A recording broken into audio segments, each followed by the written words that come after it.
কবি সুনির্মল বসু তিনি রাত পাহাড়ের কবিতাতে প্রথম লাইনটি ছিল, গভীর জ্যোৎস্না আলোকিত রাতে পাহাড় কথা বলে পাহাড়ের সাথে। মন খারাপ হলে আমরা অনেকেই পাহাড়ে ঘুরতে যাই, কিন্তু যখন পাহাড়ে নিজেরই মন খারাপ থাকে কিংবা পাহাড়ি জনপদ রক্তাক্ত হয়, তখন আসলে অনেক কথাই বলতে হয়। সেসব কথাগুলো উঠে আসবে বাংলাদেশের সমসাময়িক প্রসঙ্গে। বাংলাদেশের পার্বত্য অঞ্চল রাঙ্গামাটি খাগড়াছড়ি আবারও রক্ত ঝরছে। দীর্ঘদিন সেখানে নানা দাবিতে আন্দোলন চলেছিল, শান্তি চুক্তি হয়েছিল, পাহাড়ে কিছুটা শান্তি ফিরেছিল, যদিও দাবি দাওয়াগুলো থেকে গিয়েছিল। তারপরও কিছুটা স্বস্তি দেয়া পাহাড় আবার অশান্ত হয়ে উঠেছে। সেখানে এখন পর্যন্ত রাঙ্গামাটি এবং খাগড়াছড়িতে 4 জন প্রাণ হারিয়েছেন। সাম্প্রদায়িক দাঙ্গা বলা হচ্ছে, বাঙালি এবং পাহাড়িদের মধ্যে দাঙ্গা হচ্ছে। সে বিষয়গুলো থাকবে। বাংলাদেশে মব জাস্টিস অথবা মব ভায়োলেন্স যেটি হচ্ছে, সেসব বিষয় জাতিসংঘে শুরু হচ্ছে জেনারেল ডিবেট আগামী 24শে সেপ্টেম্বর। সেখানে বাংলাদেশের প্রধান উপদেষ্টা ডক্টর মোহাম্মদ ইউনূস যোগ দেবেন। তিনি বক্তব্য রাখবেন 27শে সেপ্টেম্বর। এই বিষয়গুলোর পাশাপাশি আমেরিকার রাজনীতিতে ট্রাম্প এবং কামালা হ্যারিস দুজনের নির্বাচনী প্রচারণায় তারা নানা বিষয় নিয়ে কথা বলছেন।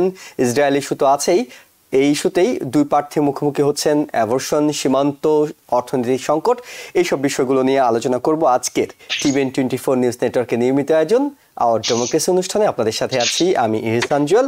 আমাদের সঙ্গে আলোচক হিসেবে যুক্ত হচ্ছেন সিনিয়র সাংবাদিক, প্রাবন্ধিক, কলাম লেখক এবং রাজনৈতিক বিশ্লেষক হাসান ফেরদৌস এবং এনআইএস ক্লিনিক্যাল সেন্টারের বায়োস্ট্যাটিস্টিক্স অ্যান্ড ক্লিনিক্যাল এপিডিওলজি সার্ভিসের চিফ ডক্টর নুসরাত রাব্বি। আপনাদের দুজনকে স্বাগত জানাচ্ছি। হাসান ফেরদৌস ভাই, আপনার কাছে জানতে চাই, সেটা হলো পাহাড় অর্থাৎ বাংলাদেশের পার্বত্য অঞ্চল রাঙ্গামাটি এবং খাগড়াছড়ি, সেখানে আবারও প্রাণ ঝরছে। এখন পর্যন্ত গণমাধ্যম বলছে 4 জন নিহত হওয়ার খবর তারা পেয়েছে, যদিও আহতের সংখ্যাটা আরো বেশি হতে পারে, নিহতের সংখ্যা বাড়তে পারে। প্রধান উপদেষ্টা বলেছেন পাহাড়ি জনপদ যাতে শান্ত থাকে তার জন্য প্রয়োজনীয় সব ব্যবস্থাই নেওয়া হবে। পাহাড়ের এই বিষয়টি তো আসলে নতুন কিছু নয়, প্রায় ঘটে, অনেক সময় তাদের নিজেদের মধ্যে ঘটে, অর্থাৎ শান্তি বাহিনী, ইউপিডিএফ তাদের মধ্যে ঘটে, কিন্তু পাহাড়ি বাঙালির দাঙ্গা অনেকদিন পর। যখন সার্বিক পরিস্থিতি অনিয়ন্ত্রিত থাকে তখন অনেকেই আসলে সুযোগ নেন। এখানে কতটা সুযোগ নেওয়া হচ্ছে, কতটা আসলে এই ধরনের দাঙ্গা প্রত্যাশিত ছিল, সেই বিষয়গুলো নিয়ে আপনার বিশ্লেষণ শুনবো। ধন্যবাদ জুয়েল। নুসরাত আপা, আপনাকে সালাম।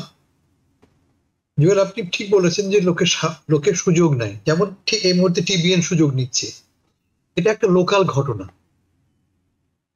এরকম ঘটনা সারা দেশে প্রতিদিন অসংখ্য ঘটে। এক লোকাল ঘটনাটাকে আপনারা শুধু জাতীয় না, আন্তর্জাতিক করে ফেললেন। পাহাড়ে এই সাইকেল চুরি গেছে, সাইকেল চুরি ঘটনার সূত্র ধরে বাঙালি পাহাড়িদের মধ্যে মারামারি হয়েছে, মারামারি সম্প্রসারিত হয়ে 4 জন মারা গেছে। কিন্তু আসলে ঘটনাটা একটা লোকাল ঘটনা, এটা চুরির ঘটনা। দেশের প্রধান পত্র পত্রিকায় প্রথমবার দেখেছি আমি, লিড নিউজ করছে। আমরা আমাদের এমফেসিসটা ভুল জায়গায় প্রেস করছি। এই ঘটনাটাকে জাতীয় ঘটনা করে তুলবেন না। যে সমস্যা শুরু করেছেন আপনি, পাহাড়ের সমস্যা, পাহাড়িদের যে বৈষম্যের সমস্যা, তার সঙ্গে এই ঘটনার কোনো সম্পর্ক নেই। এটা প্রথম কথা। কিন্তু যেহেতু এখন ঘটনাটা ঘটছে, এখন মানে আপনি ঠিকই বলেছেন যে অশান্ত বাংলাদেশ, বিশৃঙ্খল বাংলাদেশ, আনরুলি বাংলাদেশ। সেই বাংলাদেশে যে কোনো সংঘাতই, যে কোনো মানুষের মৃত্যুই, যে কোনো দুই পক্ষের মধ্যে হানাহানি আমাদেরকে উদ্বিগ্ন করে। কেন করে? এক, আমরা ধরে নিই যে পুলিশ বা আইন প্রশাসন সেখানে কাজ করছে না। কাজ করছে না বলতে আমরা খুশি হই। এই সরকারের ব্যর্থতার বাণী প্রচার করতে আমরা খুব খুশি হই। কিন্তু এগুলি সবই বিচ্ছিন্ন ঘটনা। এটি কোনো সংগঠিত পরিকল্পিত ঘটনা নয় যা থেকে আমরা ধরে নেব যে এই সরকার ফেল করছে, যে কনক্লুশন আমি পত্র পত্রিকায় বা ফেসবুকে দেখতে পাচ্ছি। এটা একটা। 2 নম্বর হচ্ছে যে পাহাড়ের যে সমস্যা, এটা খুব গভীর সমস্যা। এই এলাকাটা, এই শহরটা, এই দেশটা ছিল পাহাড়িদের। সেখানে আমরা বাঙালিরা, সমতলের লোকেরা অনুপ্রবেশ করে তাদেরকে হটিয়ে সেখানে জায়গা দখল করেছি আমি। বৈষম্য কোথায়? আপনি আমাকে বাস্তুচ্যুত করেছেন, অথচ আপনার সকল সিম্প্যাথি কিন্তু ওই বাঙালিদের জন্য। জায়গাটা আমার, দেশটা আমার, মাটিটা আমার। আপনি সামরিক বাহিনীর সাথে নিয়ে আমার দেশটাকে অকুপাই করে রেখে এখানে আপনি বছরের পর বছর, লিটারালি বছরের বছর অকুপাই করে আছেন। যে কথা বলতে আসুন, এই বৈষম্য নিয়ে কথা বলি, অধিকারহীনতা নিয়ে কথা বলি আমরা। তাই একটা সাইকেল চুরি নিয়ে কি ঘটনা ঘটলো তা নিয়ে কথা বলতে আমি ইন্টারেস্টেড নই। একটা বিষয় হাসান ফেরদৌস ভাই আপনার কাছে আনবো, সেটা হলো যখন আমরা বলছিলাম যে সুযোগ নেওয়ার অনেক বিষয় থাকে এই ধরনের পরিস্থিতিতে, যখন আইন শৃঙ্খলা পরিস্থিতি এক ধরনের টালমাটাল অবস্থায় থাকে কিংবা সরকারও এখন পর্যন্ত স্থির হতে পারেনি, সেই সব জায়গায় যখন এর আগে আপনার নিশ্চয় মনে আছে 90-এর আগে যখন এই পাহাড়টা অশান্ত ছিল শান্তি চুক্তি হওয়ার আগে বিশেষ করে, তখন কিন্তু শান্তি বাহিনীর বিরুদ্ধে যতগুলো অভিযান পরিচালিত হতো সবসময় শান্তি বাহিনী ভারতে গিয়ে আশ্রয় নিত বর্ডার থাকার কারণে। এখন মণিপুর অশান্ত হচ্ছে, নানা ধরনের কূটনৈতিক বিষয়গুলো কিংবা ভূ রাজনৈতিক বিষয়গুলোতে আপনি কোনো আশঙ্কা দেখছেন যে এই অশান্ত হওয়ার সঙ্গে? এই ঘটনায় নয়, ওভারঅল ইয়েস, এই ঘটনা সেই ঘটনা নয়। এই ঘটনাটাকে আপনারা আমরা চাইলে এটাকে আমরা অত বড় করে ফেলতে পারি এবং এটাকে কানেক্ট করতে পারি আমরা, কিন্তু এই ঘটনাটা অত বড় ঘটনা নয় বা ছিল না। এই ঘটনাটা একদমই লোকাল একটা ঘটনা, একটু সাইকেল চুরির ঘটনা থেকে দুই পক্ষের মারামারি। এরকম মারামারি ঢাকায় বাংলাদেশে প্রতিনিয়ত ঘটছে। এটাকে আমরা তো বড় কেন করছি? একটু আগে বুঝিয়ে বললাম, এক নম্বর এই সময়ের কারণে, সময়টা ভালো নয়, এবং এই সময় যত আমরা দেখাবো অশান্ত, তত কোনো একটা দলের লাভ হবে এতে, কোনো একটা পক্ষের লাভ হবে এতে। যারা চায় এই সরকার ব্যর্থ হোক, যারা চায় অশান্তি আরো বাড়ুক, তারা খুব লাভবান হবে।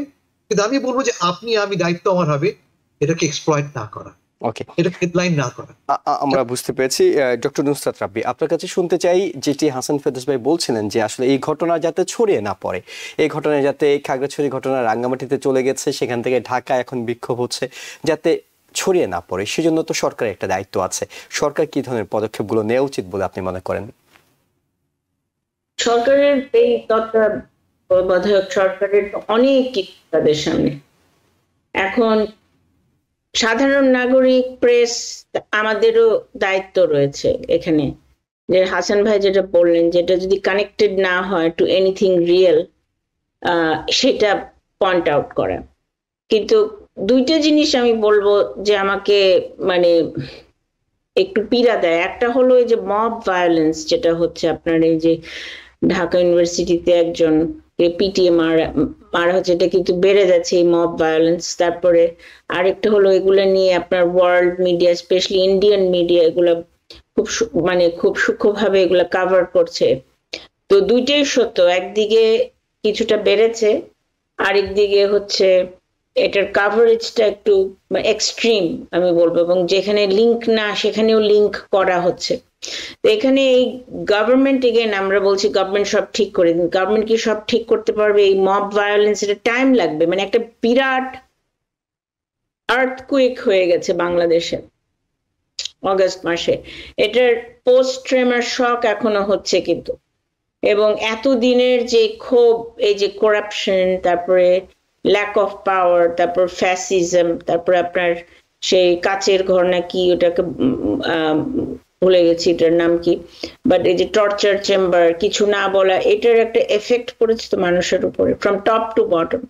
তো এখানে দেখা যাচ্ছে এই যে রিভোল্টিং একটা স্পিরিট, এবং এই মব জাস্ট আমি রাস্তায় বিচার করে দেব এই জিনিসটাকে, হোয়াট এভার ইজ হ্যাপনিং আমি রাস্তায় বিচার করবো। এখান থেকে আমাদের আস্তে আস্তে বের হয়ে আসতে হবে, কারণ কোর্ট কাচারি, অফিস, পলিটিক্যাল পার্টি, এগুলো আস্তে আস্তে ট্রাস্ট এবং রিইনস্টল এবং রিহ্যাবিলিটেট করতে হবে ইনস্টিটিউশন গুলা, যাতে স্টুডেন্ট বা এই যে স্ট্রিট কোর্ট ওইদিকে আমরা না যাই।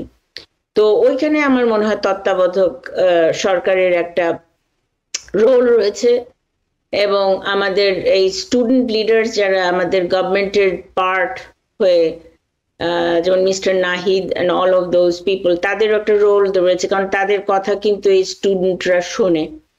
যে এখান থেকে আমাদের আস্তে আস্তে we have to go back to the classroom and we have to, হ্যাঁ আমরা ভিজিলেন্ট থাকবো যদি রিয়েল থ্রেট যেগুলো আছে ফর ডেমোক্রেসি, কিন্তু এই মব ভায়োলেন্সে যেন স্টুডেন্টসরা অ্যাটলিস্ট পার্টিসিপেট না করেন। জি, অনেক ধন্যবাদ আপনাকে হাসান ফেরদৌস ভাই। আবার আপনার কাছে ফিরবো। সেটি হলো যে পাহাড়ের ঘটনাকে যদি আমরা এখন পর্যন্ত বিচ্ছিন্নভাবে দেখি, কিন্তু শিক্ষা প্রতিষ্ঠানগুলোতে, বিশেষ করে পাবলিক বিশ্ববিদ্যালয় থেকে শুরু করে উচ্চ শিক্ষা প্রতিষ্ঠানগুলোতে যা চলছে, সরকার এর মধ্যে দায়িত্ব নিয়েছেন 1 মাস 12 দিন হয়ে গেছে, কিন্তু শিক্ষা প্রতিষ্ঠানগুলোতে এখনো স্থিতিশীলতা আনা যাচ্ছে না। অনেকগুলো বিশ্ববিদ্যালয়ে প্রায় সম্ভবত 38টি বিশ্ববিদ্যালয় উচ্চশিক্ষা প্রতিষ্ঠানে এর মধ্যেই রাজনীতি নিষিদ্ধ করা হয়েছে, তাও কিন্তু নিয়ন্ত্রণ প্রতিষ্ঠা করা যাচ্ছে না। মব ভায়োলেন্স হচ্ছে, কিংবা আপনি হয়তো দেখেছেন যে শাহজালাল বিজ্ঞান ও প্রযুক্তি বিশ্ববিদ্যালয় প্রভিসি এবং রেজিস্ট্রারকে কিংবা ট্রেজারারকে ছাত্ররা গিয়ে শপথ পড়াচ্ছেন। এই যে অনিয়ন্ত্রণ, কিংবা সরকার এখনো নিয়ন্ত্রণ প্রতিষ্ঠা কেন করতে পারছে না, বলে কতটা দরকার এখন নিয়ন্ত্রণ প্রতিষ্ঠা করা? এই ঘটনাগুলি আমি মনে করি, আগের ঘটনা বললাম আমি বিচ্ছিন্ন, এই ঘটনাগুলি অনেক বেশি ক্ষতিকর এবং অনেক বেশি হাইলাইট হওয়ার প্রয়োজন আছে, অনেক বেশি আমাদের জানানোর প্রয়োজন আছে। এই ঘটনাগুলি ঘটছে কারণ ঘটনাগুলি ঘটনা হচ্ছে কিন্তু উদ্দেশ্যমূলকভাবে, আমার বিবেচনায় উদ্দেশ্যমূলকভাবে। প্রথমত 15 বছরের জঞ্জাল, 15 বছরের জঞ্জাল ওভারনাইট 1 মাস 12 দিনে শেষ হবে না, এটা মাথায় রাখতে হবে। বাংলাদেশে আবার শুরু করেছেন ভালো, একটা টেকটনিক শিফট হয়েছে, একটা আর্থকোয়েক হয়ে গেছে। একটা আর্থকোয়েকের পরে বাড়ি গড়তে কত সময় লাগে, ভাঙা মাটি সরাতে কত সময় লাগে, যে মানুষ মাটির তলে পড়ে আছে তাকে বের করতে কত সময় লাগে, আপনি সে সময়টাও দেবেন না। তার আগে আপনি অ্যানাউন্স করে বলবেন যে সরকার ব্যর্থ হয়ে গেছে। সেখানে আমার আপনি, তবে যে ঘটনাগুলি ঘটছে অনভিপ্রেত, অনাকাঙ্ক্ষিত এবং খুব শক্তভাবে প্রতিবাদ হচ্ছে বলেই বিদেশে বসেও কিন্তু আমরা এই নিয়ে কথা বলছি। এবং লক্ষ্য করে দেখবেন, উপদেষ্টাদের শুরু করে সমন্বয়করা, ছাত্ররা, প্রশাসন সব তরফ থেকে কিন্তু প্রতিবাদগুলি আসছে। এবং এই প্রতিবাদ যত বেশি প্রোনাউন্সড হবে, যত বেশি উচ্চকণ্ঠ হবে, যারা বিশৃঙ্খলার সুযোগ না যারা বসে আছে তারা তত সচেতন হবে। আমরা কি দেখেছি, ঢাকার বিশ্ববিদ্যালয়ে যে ছাত্রটিকে পিটিয়ে মারা হয়েছে, সঙ্গে সঙ্গে 6 জন গ্রেফতার করা হয়েছে, আর বাকি সবার নাম সংগ্রহ করা হয়েছে, তাদেরকে গ্রেফতার করা হবে। এটি হচ্ছে ওয়ার্নিং সিগন্যাল। তুমি যদি অপরাধ করো তুমি কিন্তু ছাড় পাবে না, এইটা আমি জোর দিতে চাই। সরকারকে, সরকারি প্রতিষ্ঠানগুলিকে, আইন প্রশাসনকে যেন কেউ ছাড় না পায়, দলের লোক বলে, সমন্বয়কের বন্ধু বলে বা হোয়াট এভার, ছাড় যেন না পায়। কারণ যে অপরাধী বিগত প্রশাসনেরই হোক আর এখনকার প্রশাসনেরই হোক, যেন ছাড় না পায়। And I think we are on the right track. এবং আইনের শাসন কিন্তু হাসান ফেরদৌস ভাই এটাকেই বলে। আইনের শাসন মানে এই না যে অপরাধ হবে না, অপরাধ হবে কিন্তু তাকে জবাবদিহি করতে হবে, তাকে আইনের মুখোমুখি করা হবে। আমেরিকাতেও কিন্তু প্রতিনিয়তই অপরাধ ঘটছে। যে নিউ ইয়র্কে আপনি আমি বাস করি, সেখানে কিন্তু প্রচুর বন্দুক হামলা, প্রচুর ঘটনা ঘটে, কিন্তু তাদেরকে আইনের মুখোমুখি করা হয়। নিশ্চয়ই বাংলাদেশে সব মানুষ ফেরেস্তা হয়ে যায়নি, রাতারাতি যে কোনো কিছু ঘটবে না। খুব ইন্টারেস্টিং কথা বললাম নিউ ইয়র্ক নিয়ে। আমরা কখনো কি বলি নিউ ইয়র্কে ট্রেন হামলা হচ্ছে, আমার পাড়ায় বন্দুক হামলা হচ্ছে, সঙ্গে সঙ্গে কি বলি আমেরিকান প্রশাসন ভেঙে পড়ছে? আমরা সঙ্গে সঙ্গে কি বলি আমেরিকান প্রশাসন ব্যর্থ? এগুলো আমার সঙ্গে তফাৎ বাংলাদেশে আমরা দ্রুত কনক্লুশন টানতে চাইছি যে বাংলাদেশে সরকার সম্পূর্ণ ব্যর্থ। আমি বলছি যে এইটা টেনে ধরেন। ঠিক বলেছেন যে পুলিশ থাকবে, আইনি প্রশাসন থাকবে, অপরাধ থাকবে। অপরাধকে ঢাকানোর জন্যই পুলিশ, আর আমারও একটা দায়িত্ব আছে, আমি যদি সাংবাদিক হই আমারও দায়িত্ব আছে অপরাধগুলিকে সঠিকভাবে চিহ্নিত করা এবং তা প্রমোট করা, প্রকাশ করা। আমরা একটা ছোট্ট বিরতি নিচ্ছি। If you're wondering, should I get my COVID shot? Think about other people.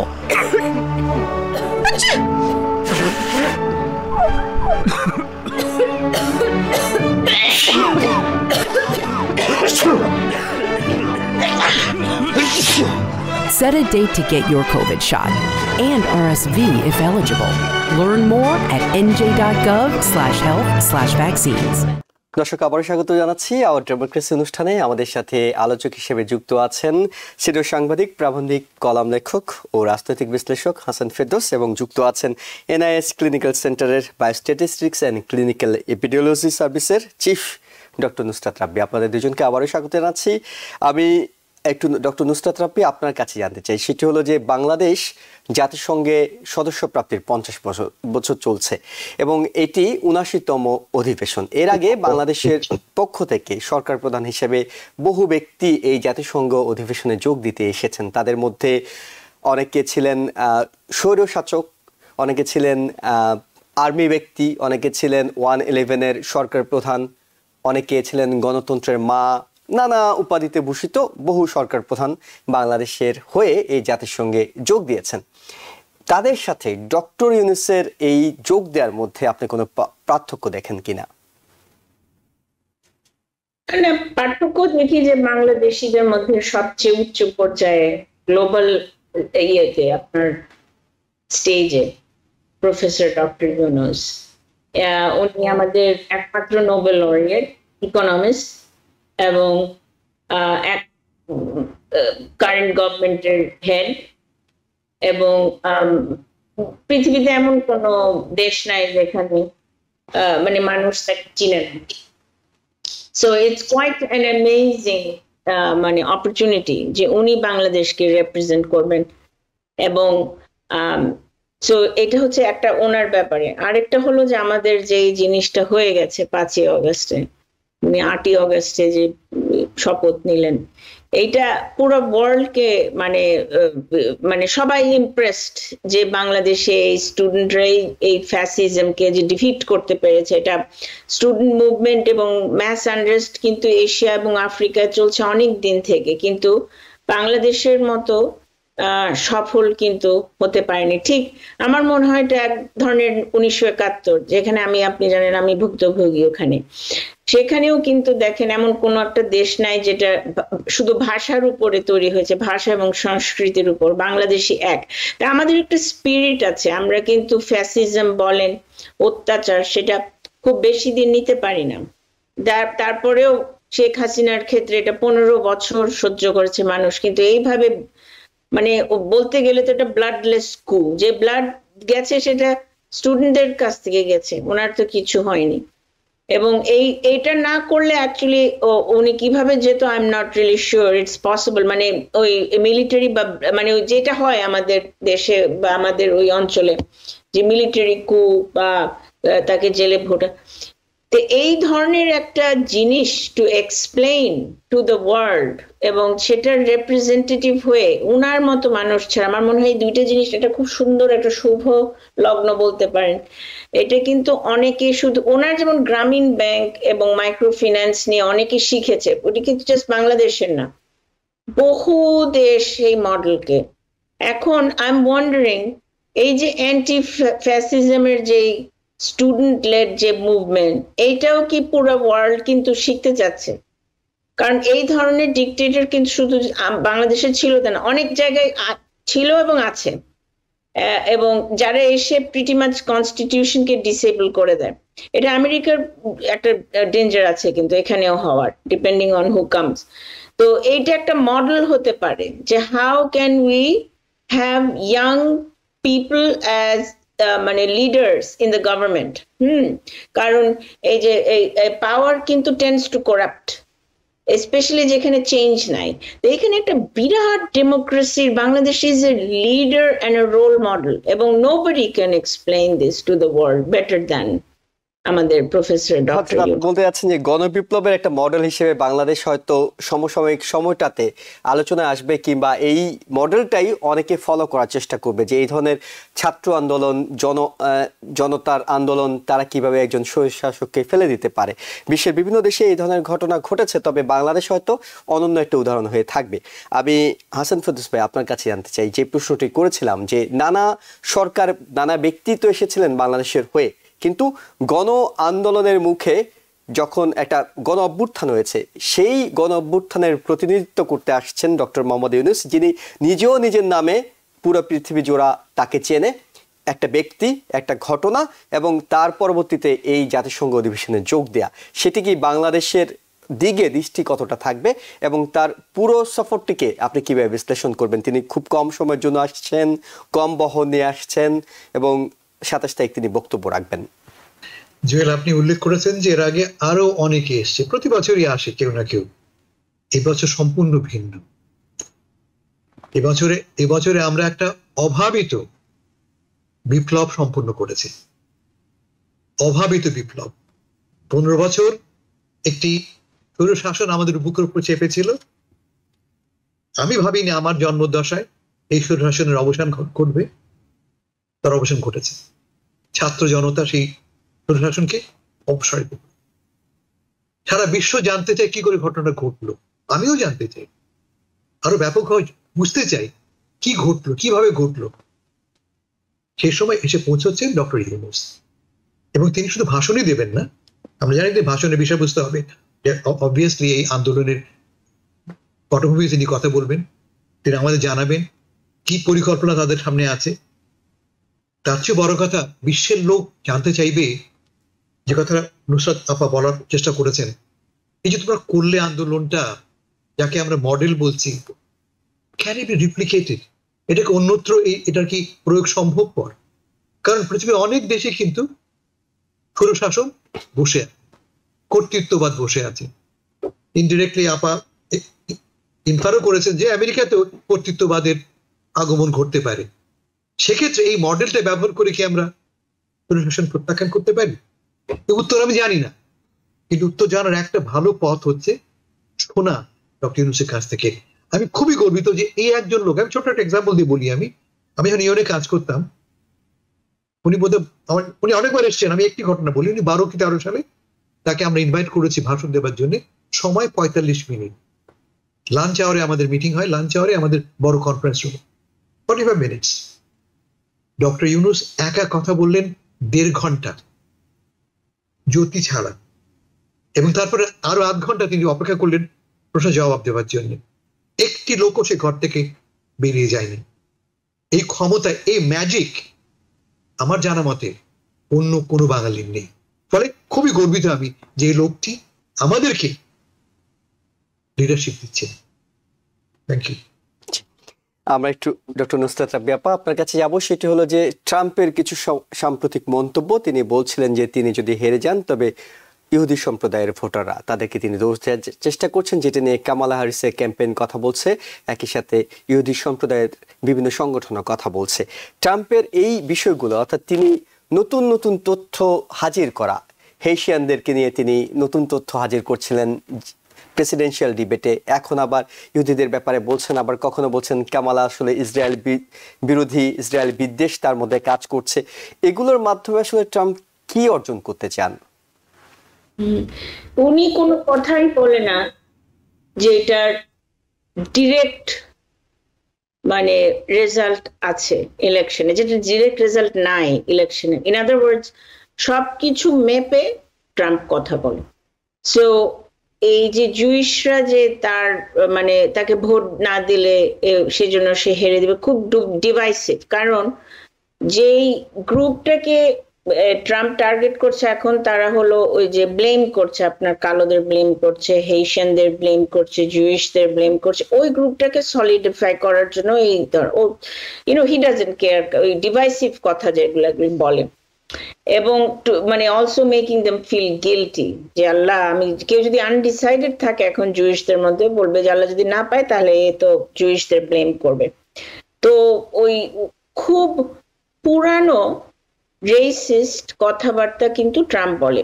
এই যে ওরা যে কুকুর তারপরে এই বিড়াল এগুলা খায়, এইটা আপনার নিও নাৎসি টাইম থেকে শুরু, এবং এটা চাইনিজদের ব্যাপারে বলা হয়, এটা আপনার আমাদের এগেনস্টে বলা হয়, আপনার বিভিন্ন ধরনের, এগুলো অনেক পুরানো রেসিজমের কথা। কিন্তু এটা কিন্তু not about just Haiti or dogs and cats, এগুলো মেপে মেপে বলে। এই যে জুইশদের মধ্যেও একটা ভালনারেবল স্পট আছে।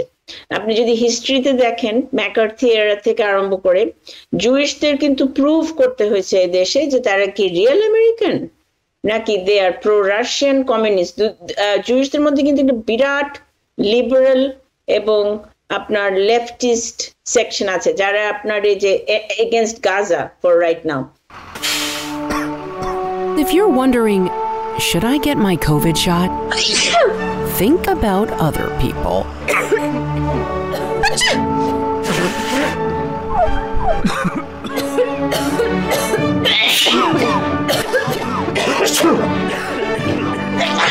Set a date to get your COVID shot and RSV if eligible.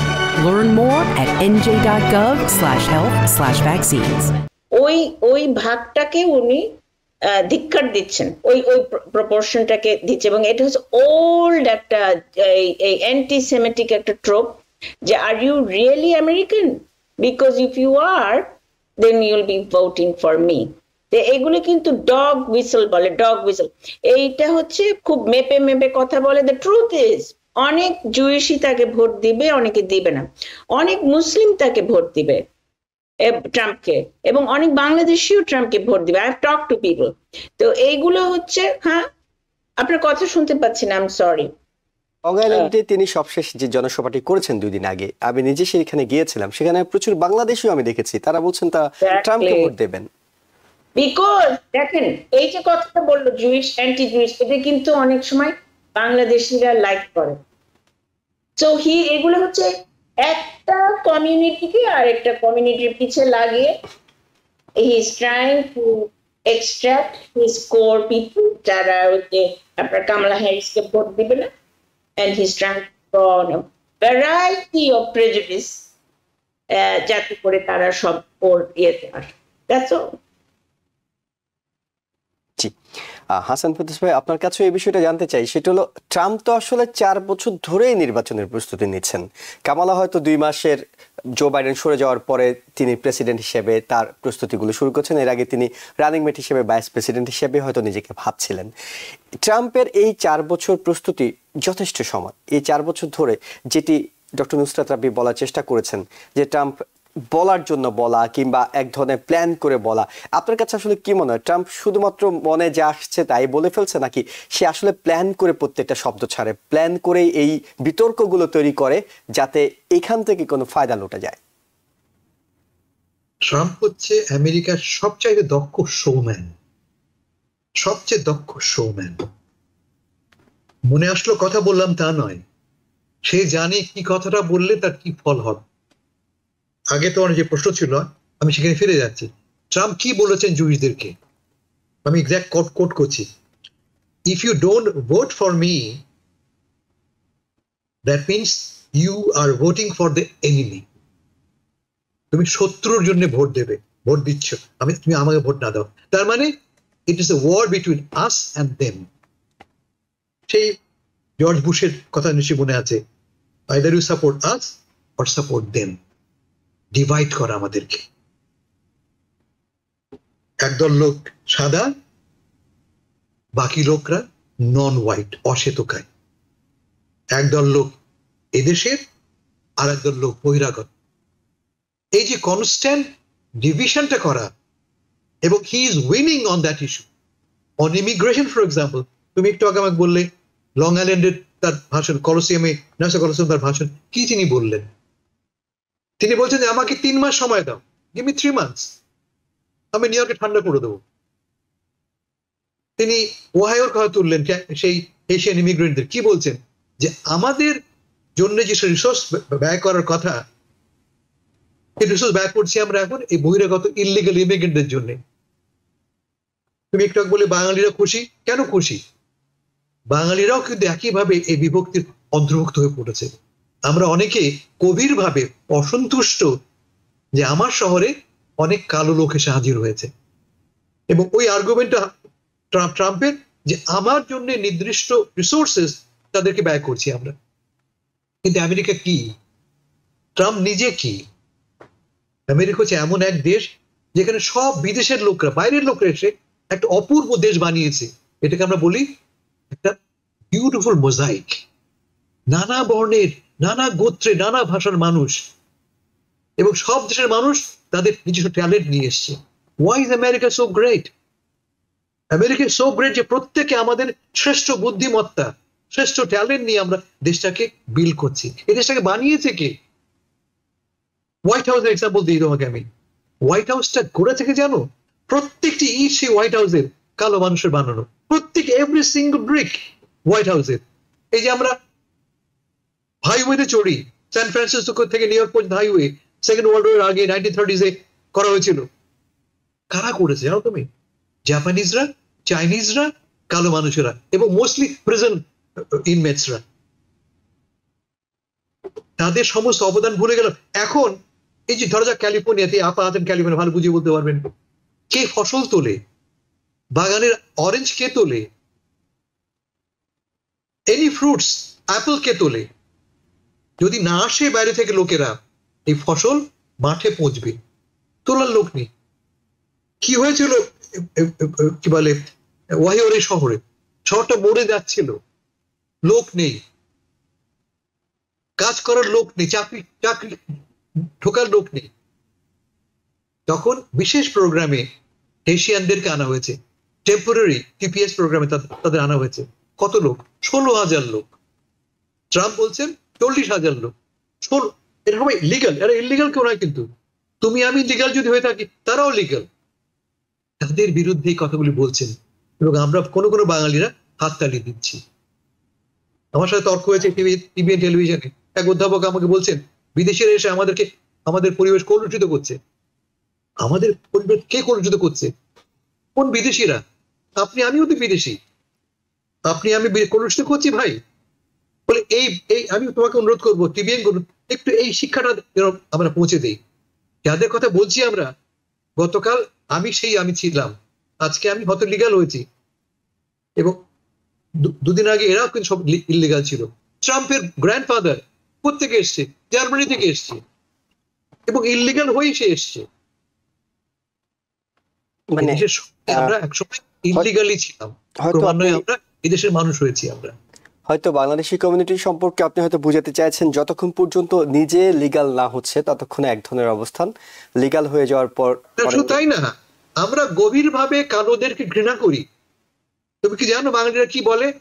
আমি যে পাড়ায় থাকি সেখানে কিন্তু কোনো কালো মানুষ থাকে না। অসংখ্য লোক বলবো আমার পাড়ায় কোনো কালো মানুষ নেই। তাহলে কালো মানুষ হওয়াটার জন্য একটা মহা অপরাধ, একটা মহা দারিদ্র্যের লক্ষণ। এটা কেন বলবে? আমিও তো ঠিক কালো মানুষ, দাবি করছি কি আমার পাড়ায় সব সাদা মানুষ। আমি অ্যাসপিরেশন, এর ব্যাখ্যাটা কি?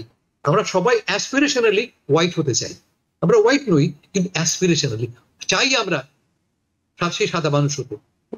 অর্থাৎ পূজার জায়গায় আমরা হোয়াইট মানুষদেরকে রেখে দিচ্ছি মানসিকভাবে অনেকেই। আমি একটু প্রসঙ্গ পাল্টে যেতে চাই ডক্টর নুসরাত রাব্বি আপনার কাছে আবারও। সেটি হলো যে ট্রাম্প যেখানে অর্থনীতি এবং সীমান্তকে পুঁজি করছেন, সেখানে কামালা হ্যারিসের অস্ত্র হিসেবে তিনি অ্যাবর্শনের বিষয়টি তুলে আনছেন বারবার আলোচনায়। যদিও আমরা দেখেছি যে প্রেসিডেন্সিয়াল ডিবেটে ট্রাম্প এরকম অদ্ভুত যুক্তি দিতেও যে সন্তান জন্মের পরও সেটিকে হত্যা করতে ডেমোক্রেটিকরা দ্বিধা করবে না, এই ধরনের কথা বলতে। কিন্তু জর্জিয়ায় সাম্প্রতিক সময়ে 2 নারী প্রাণ হারিয়েছেন অ্যাবর্শন সমস্যা, যেহেতু সেখানে 6 উইকের ব্যান আছে, সেটিকে ইস্যু করছেন কামালা হ্যারিস।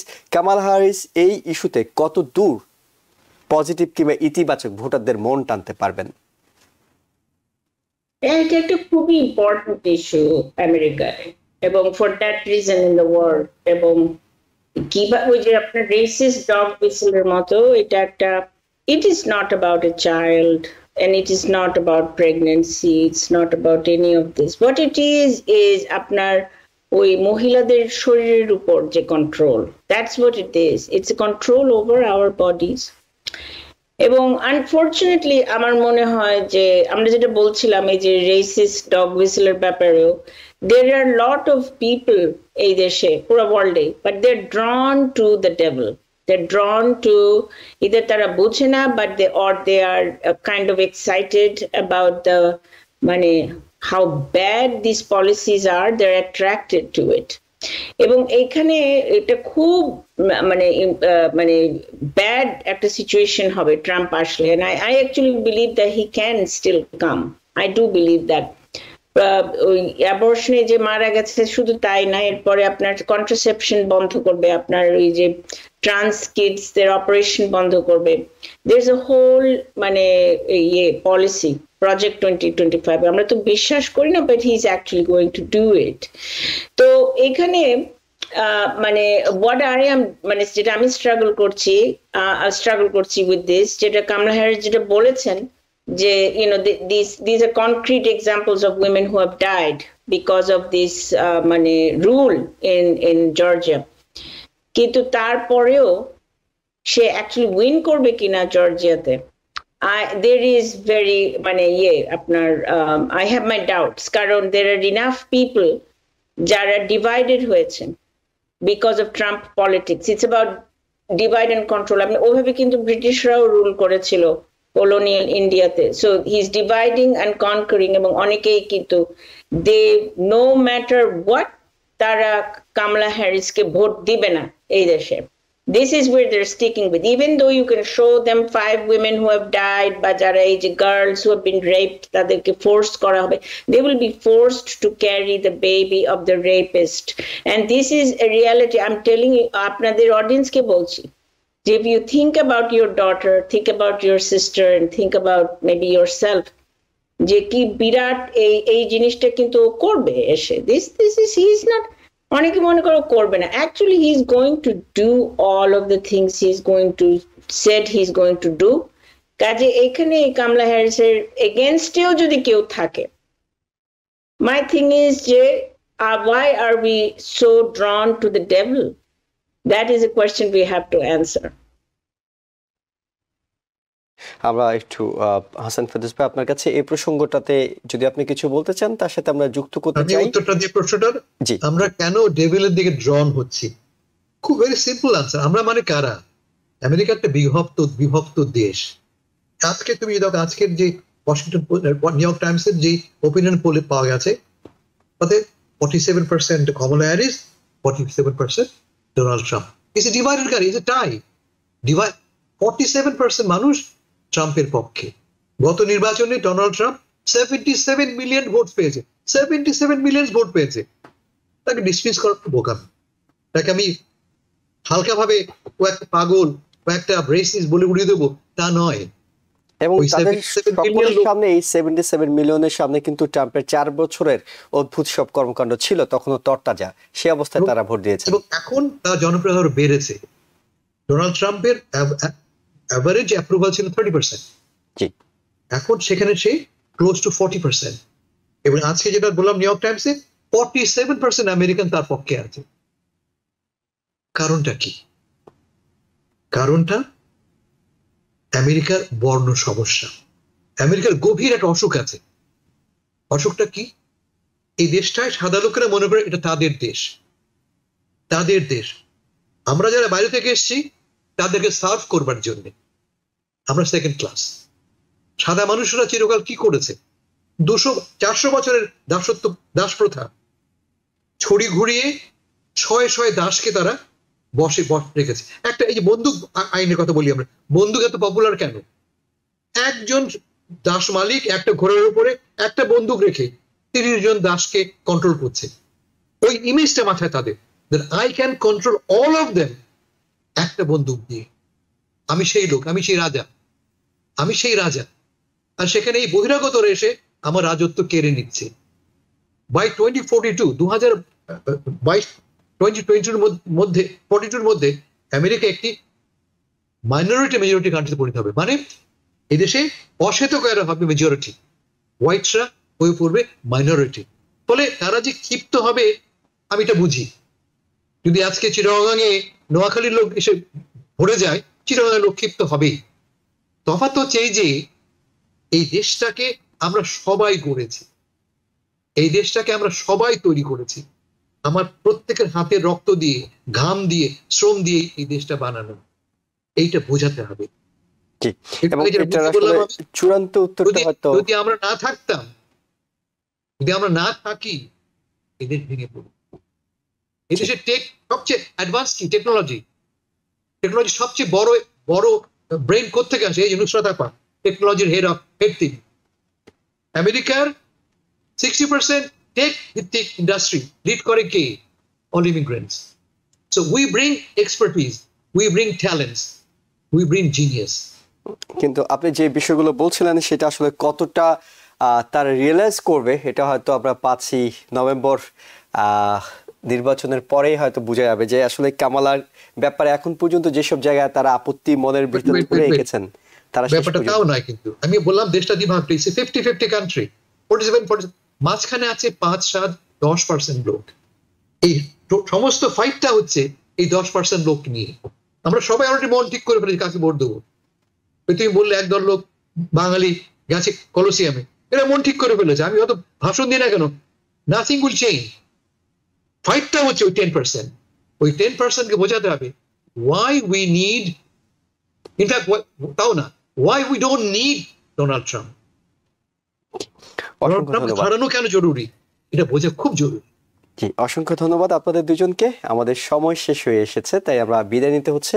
দর্শক যারা এতক্ষণ সাথে ছিলেন সবাইকে ধন্যবাদ জানিয়ে শেষ করছি আজকের মতো আওয়ার ডেমোক্রেসি অনুষ্ঠান। ভালো থাকবেন। টিবিএন 24 টেলিভিশন দেখতে আজই কল করুন 7187776556। লগ ইন করুন www.totalcablebd.com। নিউ ইয়র্ক থেকে সম্প্রচারিত টিবিএন 24 টেলিভিশন বিশ্বজুড়ে বাঙালির কণ্ঠস্বর।